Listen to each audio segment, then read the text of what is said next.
بسم الله الحمد لله والصلاة والسلام على رسول الله صلى الله عليه وسلم أما بعد الحمد لله அல்லாஹ்வுடைய கிருபை 25வது தராவிகை முடித்துவிட்டு அமர்ந்திருக்கின்றோம். ரமலான் மாதத்தினுடைய கடைசி பத்தினுடைய ஒற்றைப்படை இரவுகளில் 3வது ஒற்றைப்படை இரவிலே அமர்ந்திருக்கின்றோம். அல்லாஹ்வுடைய கிருபையினால் 29வது ஜுஸு பரிபூர்ணமாக ஓதப்பட்டுள்ளது. குர்ஆனிலே முதலாக இறங்கிய சூராவை அல்லாஹ் 30வது ஜுஸுவிலே அமைத்திருக்கின்றான். இக்ரா பிஸ்மி ரப்பிக்கல்லதி ஹலக் என்ற சூராவை 30ஆம் ஜுஸுவிலே அல்லாஹ் அமைத்திருக்கின்றான். 2வது 3வது 4வது இறங்கிய சூறாக்களை இன்று ஓதப்பட்ட 29வது ஜுஸுவிலே அல்லாஹு தஆலா அமைத்திருக்கின்றான். சூறாக்கள் இறங்கிய வரிசை என்பது வேறு. குர்ஆனில் அடுக்கப்பட்ட நபி ஸல்லல்லாஹு அலைஹி வஸல்லம் அவர்கள் இந்த சூறாவை இந்த இடத்துல வையுங்கள், இத்தனாவதாக வையுங்கள், ஒரே சூறா ஒட்டுமொத்தமாக இறங்காது. ஒரு சில சூறாக்கள் தான், ஒவ்வொரு ஆயத்தும் சில 5 வசனம் 10 வசனம், இந்த ஆயத்தை இந்த சூறாவிலே இத்தனாவது ஆயத்தாக வையுங்கள் என்பதாக, இந்த சூறாவை இத்தனாவது சூறாவாக வையுங்கள் என்று நபி ஸல்லல்லாஹு அலைஹி வஸல்லம் சஹாபாக்களுக்கு உத்தரவிட்டதின் பேரில் சூறாவுடைய வரிசை பிரகாரம் அமைக்கப்பட்டுள்ளது. ஆக இந்த 29வது ஜுஸுவிலே சூரத்துல் முத்தஸ்ஸிர், போர்வை போர்த்திருப்பவர்களே நாயகமே யா ஐயுஹல் முத்தஸ்ஸிர் 2வது இறக்கப்பட்ட சூரா. அதற்கு அடுத்தபடியாக யா ஐயுஹல் முஸம்மில் என்ற சூரா 3வது இறக்கப்பட்டது. அதற்கு அடுத்தபடியாக சூரத்துல் கலம், தபாரக்கல்லதி அந்த சூரத்துல் முலுக்குக்கு அடுத்த சூரா சூரத்துல் கலம், பேனாவின் மீது சத்தியமாக என்று சொல்வதனால் கலம் என்றால் பேனா. அந்த சூறாவை இந்த 29வது ஜுஸுவிலே அல்லாஹு தஆலா அமைத்திருக்கின்றான். ஆக முதலாக இறங்கிய சூரா 30வது ஜுஸுவிலேயும் 2வது 3வது 4வது இறங்கிய சூறாக்கள் இன்று ஓதப்பட்ட 29வது ஜுஸுவிலே அல்லாஹ் அமைத்திருக்கின்றான். குர்ஆனிலே அந்த கலம் என்ற சூறாவிலே அல்லாஹு தஆலா 44வது வசனத்தில் இப்படி கூறுகிறான், சனஸ்தத்ரிஜுஹும் மின் ஹைத்து லா யஅலமூன். நபியே, சனஸ்தத்ரிஜுஹும் மின் ஹைத்து லா யஅலமூன், யாரெல்லாம் என்னுடைய வசனத்தை பொய்ப்படுத்துகின்றார்கள், என்னை மறுக்கின்றார்கள், குர்ஆனை அழிக்க துடிக்கின்றார்கள், இஸ்லாத்தை அழிக்க துடிக்கின்றார்கள், இன்னும் சிலர் இஸ்லாத்தில் இருந்தாலும் பல சட்டங்களை எல்லாம் மறுத்து இதையெல்லாம் செய்ய வேண்டிய அவசியமில்லை, நோன்பு வைக்க வேண்டிய அவசியமில்லை, தொழ வேண்டிய அவசியமில்லை, அதையெல்லாம் கட்டாய கடமை என்றால் உலகத்தில் எப்படி வாழ்வது, மனைவி மக்களை யார் பார்ப்பது என்று பல சட்டத்திட்டங்களை மறுக்கக்கூடியவர்கள் இங்கே இந்த படைப்புகளில் இருக்கின்றார்கள். நபியே, அவர்களை நாம் சனஸ்தத்ரிஜுஹும் மின் ஹைத்து லா யஅலமூன், அவர்களே அறியாத ரீதியில் அவர்களை நாம் சிறுக சிறுக உள்ளே பிடித்து கொண்டிருக்கிறோம், பிடித்து கொண்டே இருப்போம் என்பதாக அல்லாஹ் கூறுகிறான். அவர்களே அறியாத ரீதியில் அவர்களை உள்ரங்கத்திலே சிறுக சிறுக சிறுக நாம் பிடித்து கொண்டே இருப்போம், அதை அவர்கள் அறிய மாட்டார்கள் என்று கூறுகிறான். யாரை? பாவிகளை. நல்லடியார்களை பார்த்தோமே என்றால் நல்லவர்களாக வாழ வேண்டும் என்று கஷ்டப்பட்டு இருப்பார்கள், அல்லாஹ் பயந்து வாழ்வார்கள். என்றால் ஒரு சில பாவம் நடந்து விட்டால் அல்லாஹ் அதிகமாக விட்டு விட்டு பிடிப்பான். இருந்தாலும் தண்டனை இடையிலே அவர்களுக்கு உடலிலே நோய் நொடி, மனைவி மக்களுக்கு நோய் நொடி, பிரச்சனை மேல் பிரச்சனை, அடி மேல் அடி விழுந்து கொண்டிருக்கும். இதில் 2 விதமாக இருக்கிறார்களாம். யாரை அல்லாஹ் விரும்புகிறானோ, இன்னல்லாஹ் இதா அஹப்ப அபுதன் இப்தலாஹு, அல்லாஹ் ஒரு அடியாரை பிரியப்பட்டு விட்டால் அவருக்கு முசீபத்தை கொடுப்பான். அல்லாஹ் யாரை கோபப்பட்டு விட்டானோ அவருக்கு எந்த முசீபத்தும் ஏற்படாது, எந்த கஷ்டமும் ஏற்படாது.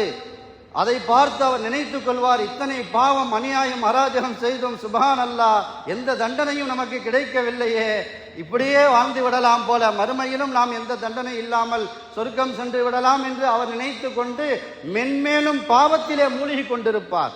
யாருக்கு அல்லாஹ் அப்பொழுது தண்டிக்கின்றானோ அவர்களை தன் பக்கம் இழுப்பதற்காக அல்லாஹ் இடையில் சோதனையை கொடுப்பதாக குர்ஆனில் கூறுகின்றான். பல வசனங்கள் இருக்கின்றன. எனவே அல்லாஹ் சில அடியார்களை சோதிக்கிறான் என்றால் அவர்கள் மீது பிரியம் வைத்திருக்கிறான் என்ற அர்த்தம்.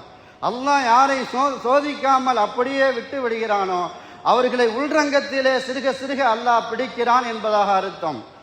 இந்த அவர்களே அறியாத ரீதியில் அவர்களை நாம் சிறுக சிறுக பிடிப்போம் என்ற வசனத்திற்கு விளக்கமாக இமாம் குர்துபி ரஹ்மத்துல்லாஹி அலைஹி தப்சீர் குர்துபியிலே ஒரு சம்பவத்தை கூறுகின்றார்கள். இன்ன ரஜுலம் பனி இஸ்ராயீல கால யா ரப்பி கம் அஸீக வ அன்த லா துஆகிப்னி. பனு இஸ்ராயேல் கூட்டத்திலே ஒரு நபர் மிகப்பெரிய பாவத்திலே மூழ்கி கொண்டிருந்தார். ஈமான் கொண்டவர் மிகப்பெரிய பாவத்திலே மூழ்கி கொண்டிருந்தார். அவருக்கு எந்த ஒரு தலைவலியும் வரவில்லை, எந்த பொருளாதார நெருக்கடியும் இல்லை, வசதி வாய்ப்பு கொட்டென்று கொட்டுகிறது, ஆரோக்கியமாக இருக்கிறார். கடைசியில் ஒரு கட்டத்தில் அவரே இப்படி துஆ செய்ய ஆரம்பித்து விட்டார். அல்லாஹ்விடத்தில் பேசுவதை போன்று, என்னை படைத்த ரட்சகா, நான் உனக்கு எவ்வளவோ மாறு செய்கிறேன், அன்த லா துஆகிப்னி, நீ என்னை ஒரு நேரம் கூட தண்டிக்கவே இல்லையே என்பதாக அவர் அல்லாஹ்விடத்தில் துஆவிலே பேசுகின்றார். அப்பொழுது அல்லாஹ் அந்த பனி இஸ்ராயேல் கூட்டத்தில் நபியாக இருந்தவர்களுக்கு வஹி அறிவிக்கிறான். நான் சொன்னதாக இந்த அடியார் இப்படி துஆ கேட்டார், அவருக்கு இந்த பதிலை சொல்லுங்கள் என்பதாக அல்லாஹ் வஹி அறிவித்தான். ஃபஅவ்ஹல்லாஹு இலா நபியி ஸமானிஹிம் அன் குல்லஹு கம் மின் உகூபத்தின் லீ அலைக வ அன்த லா தஷூரு. எத்தனையோ தண்டனை என்னுடைய புறத்திலிருந்து உனக்கு ஏற்பட்டு கொண்டேதான் இருக்கிறது, ஆனால் அதை நீ உணரவில்லை. நீயே அறியாமல் உனக்கு வேதனை ஏற்பட்டு கொண்டுதான் இருக்கிறது என்று அல்லாஹ் அந்த நபிக்கு வஹி அறிவித்தான். அது என்ன வேதனை? அதையும் அல்லாஹ் விளக்குகின்றான். இன்ன ஜுமூத ஐனைக வ கஸ்வத கல்பிக இஸ்தித்ராஜும் மின்னி வ உகூபத்துன் லீ அலைக வலவ் அகில்த. அல்லாஹ் கூறுகிறான், இவ்வளோ பாவம் செஞ்சும் ஒரு நாள் கூட உன்னுடைய கண்ணிலிருந்து கண்ணீர் வராமல், உன்னுடைய உள்ளம் இறையச்சத்தால் நடுங்காமல், கல்பு கல் நெஞ்சமாகவும் உன்னுடைய கண்ணிலிருந்து கண்ணீர் தண்ணி வராமல் வற்றி போய் இருக்கிறதல்லவா, கொஞ்சம் கூட நான் உனக்கு இரக்கம் இல்லாமல் ஆக்கி இருக்கிறேன் அல்லவா, இதுதான் நான் கொடுக்கக்கூடிய தண்டனை. நான் தண்டித்து விட்டால் நீ திருந்தி விடுவாய். யாரை மறுமையிலே ஒட்டுமொத்தமாக தண்டிக்க வேண்டும் என்று நான் விரும்புகிறேனோ அவருக்கு எந்த தண்டனையும் கொடுக்க மாட்டேன். நான் தண்டிக்கலை என்பதாக நினைத்து கொள்கிறாய்.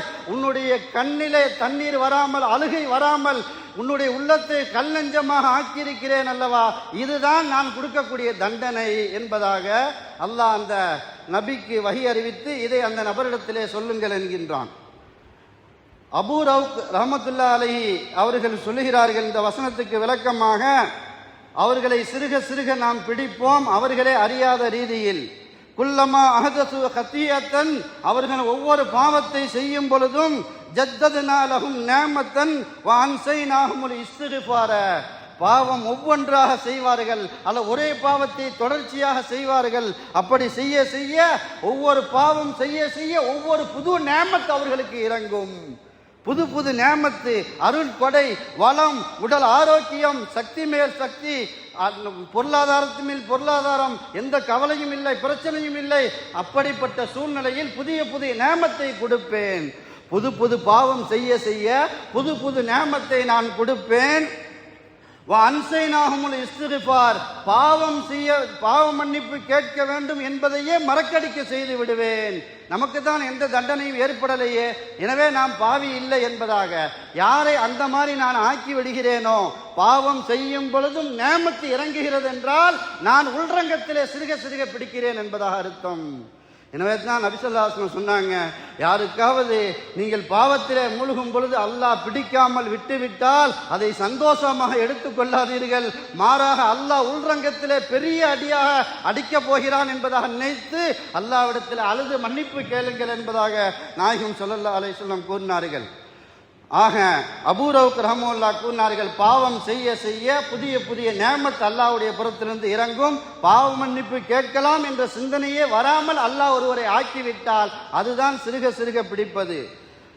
சுஃபியானு தௌரி ரஹ்மத்துல்லாஹி அலைஹி இந்த ஆயத்துக்கு விளக்கம் சொல்கிறார்கள், நுஸ்பிகு அலைஹிமுன் நிஅம வ நுன்ஸிஹுமுஷ் ஷுக்ர, அவர்கள் பாவம் செய்ய செய்ய நிஅமத்தை அதிகப்படுத்துவோம், நன்றி செலுத்த வேண்டும் என்ற மனப்பான்மை வராமல் நன்றியை மறக்க செய்வோம். அப்படி மறக்கடித்தாலே நன்றி செலுத்தக்கூடிய தன்மை வல்ல. இவ்வளோ அல்லாஹ் நேமத்தை கொடுக்கிறானே, நன்றி செலுத்துவோம், தொழுவோம், நல்ல தான தர்மம் செய்வோம் என்று சிந்தனை வராமல் அவர்களை நன்றி செலுத்துவதை விட்டும் மறக்கடித்து விடுவோம். பாவ மன்னிப்பு கேட்பதை விட்டு மறக்கடித்து விடுவோம். அப்படி செய்தால் அதுதான் உள்ரங்கத்திலே பிடிக்கக்கூடிய தண்டனை என்பதாக சுஃபியான் சௌரி ரஹ்மத்துல்லாஹி அலைஹி கூறுகிறார்கள். ஹசன் பஸரி ரஹ்மத்துல்லாஹி அலைஹி கூறினாங்க, கம் முஸ்தத்ரஜின் பில் இஹ்சானி இலைஹி, எத்தனையோ பேருக்கு அல்லாஹ் உள்ரங்கத்திலே பிடிப்பான். ஆனால் அது எப்படி இருக்கும் தெரியுமா? வெளிரங்கத்திலே அல்லாஹ் உபகாரம் கொடுப்பான். அல்லாஹ் கொடுப்பது உபகாரம், ஆனால் அது உபகாரம் அல்ல. மாறாக உள்ரங்கத்திலே அவனை பிடிப்பது, இன்னும் பாவத்திலே மூழ்கடிப்பது, ஒட்டுமொத்தமாக சேர்த்து மார்த்து தண்டனை இறங்கப் போகிறது என்பதாக அர்த்தம். வகம் மஃப்தூனின் பிஸ்ஸனாயி அலைஹி, எத்தனையோ பேர் ஃபித்னாவில் ஆழ்த்தப்பட்டவராக இருப்பார், பாவத்திலே மூழ்கி கொண்டிருப்பார். ஆனால் மக்கள் எல்லாம் அவரை புகழ்வார்கள். பாவம் செய்வார், அவருடைய பாவம் எதுவும் வெளிப்படாமல் மக்கள் அவரை புகழ்வார்கள். இப்படி செய்வதை அல்லாஹ் உள்ரங்கத்தில் பிடிக்கிறான் என்பதாக அர்த்தம். வகம் மக்ரூரின் பிஸ்ஸத்ரி அலைஹி, எத்தனையோ நபருக்கு அவர் அல்லாஹ் ஏமாற்றப்பட்டவராக இருப்பார், பாவத்திலே மூழ்கி கொண்டிருப்பார், அந்த பாவத்தை கொஞ்சம் கூட வெளிப்படுத்தாமல் அல்லாஹ் மறைத்து கொண்டே இருப்பான். அப்படி செய்தால் உள்ரங்கத்தில் அல்லாஹ் அவரை பிடிக்கிறார் என்பதாக அர்த்தம் என்று சுஃபியான் சௌரி ரஹ்மத்துல்லாஹி அலைஹி கூறுகிறார்கள். அல்ஹம்துலில்லாஹ். கண்ணியமானவர்களே, எனவே அல்லாஹ் பிடிக்கக்கூடிய பிடி நம்மை திருத்துவதற்காக, லஅல்லஹும் யர்ஜிஊன், நம் பக்கம் திரும்ப வேண்டும் என்பதற்காக அவர்களை நாம் தண்டிக்கின்றோம். மனைவியை பெருசாக நினைப்பார், கடைசியில் அந்த மனைவியிலிருந்து பிரச்சனைகள் வரும் பொழுது, மன கஷ்டங்கள் வரும் பொழுது மனைவியை நம்பி பிரயோஜனம் இல்லை. பொருளாதாரத்தை நினைப்பார், வியாபாரத்தை நினைப்பார், மகன்களை நினைப்பார். கடைசியில் ஒவ்வொன்றாக எல்லாவற்றையும் வெறுத்து அல்லாஹ் ஒருவன் போதும் என்பதாக அல்லாஹ்வின் பக்கம் திரும்புவதற்காகத்தான் அல்லாஹ் பிரச்சனைகளை கொடுக்கிறான். யாருக்கு பிரச்சனையே கொடுக்கவில்லையோ அல்லாஹ் உள்ரங்கத்தில் பிடிக்கிறான் என்பதாக அர்த்தம். அல்லாஹு தஆலா குர்ஆனை அறிந்து புரிந்து அமல் செய்யக்கூடிய தௌஃபீகை தந்தருள் புரிவானாக. வாஹிர் தாவானா அனில் ஹம்துலில்லாஹி ரப்பில் ஆலமீன்.